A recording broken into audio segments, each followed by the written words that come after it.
उत्तराखंड की धामी सरकार के 2 साल का कार्यकाल पूरा हो गया है। सरकार के 2 साल पूरा होने के अवसर पर बीजेपी ने पार्टी के सभी संगठनात्मक 19 जिलों के जिला मुख्यालयों पर गोष्ठी का आयोजन किया है। पार्टी के सभी जिला मुख्यालयों पर आयोजित गोष्ठी में धामी सरकार की उपलब्धियों को बताया गया।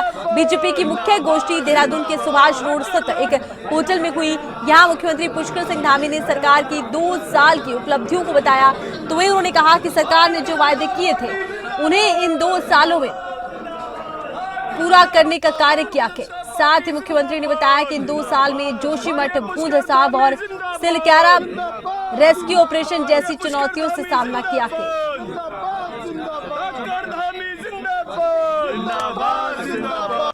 आदरणीय प्रधानमंत्री मोदी जी के मार्गदर्शन में हमने पिछले 2 सालों में लगातार विकास की योजनाओं को आगे बढ़ाया है।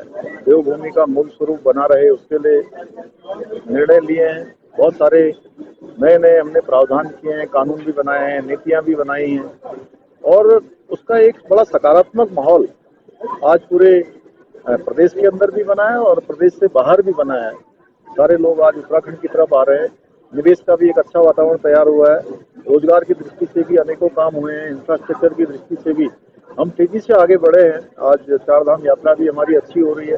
पर्यटक भी बड़ी संख्या में आ रहे हैं। रोजगार स्वरोजगार तेजी से आगे बढ़ रहा है। मातृशक्ति आगे बढ़ रही है।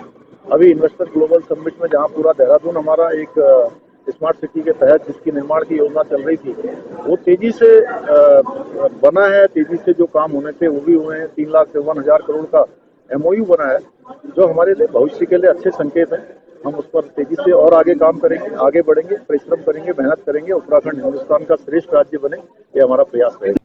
जहां आज माननीय प्रधानमंत्री मोदी जी के नेतृत्व में एक भारत श्रेष्ठ भारत की बात भारतीय जनता पार्टी करती है, वहीं अन्य जो देश की पार्टियां हैं वो देश को जातियों में, उत्तर दक्षिण में अनेक प्रकार से विभाजन करने का काम, उनको बांटने का काम करती है।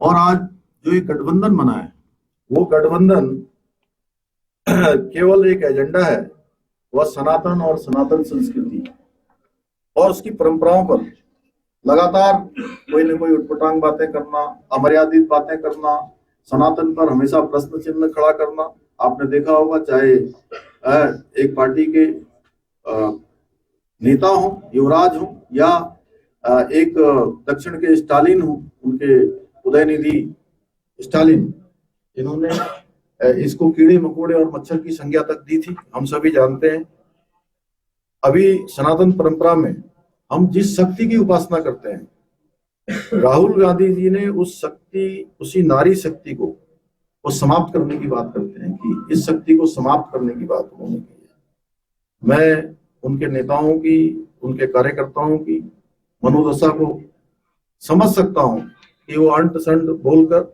ऐसे बयान देते हैं। सभी कार्यकर्ताओं से कहा जाता है, अब तो वो अंट संट बयान देते हैं, उसके बाद सब कार्यकर्ताओं से कहते हैं कि अब तो बाबा ने बोल दिया है इसलिए सब बोलना शुरू कर दीजिए और सब लोग उनका बचाव करिए। तो इस प्रकार से उनकी पार्टी चल रही है। प्रत्येक सनातनी राम मंदिर के प्राण प्रतिष्ठा के कार्यक्रम में देश भर से, दुनिया भर से पहुंचे थे और सबको अपना सौभाग्य लगा कि भगवान राम की कृपा से उस कार्यक्रम में पहुंचे जो प्राण प्रतिष्ठा का था।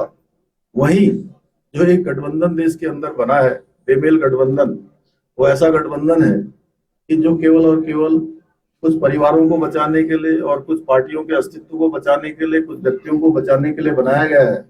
उस गठबंधन के लोगों को भी उस प्राण प्रतिष्ठा के कार्यक्रम का न्योता दिया गया था, लेकिन न्योता मिलने को भी अपना दुर्भाग्य मान रहे थे।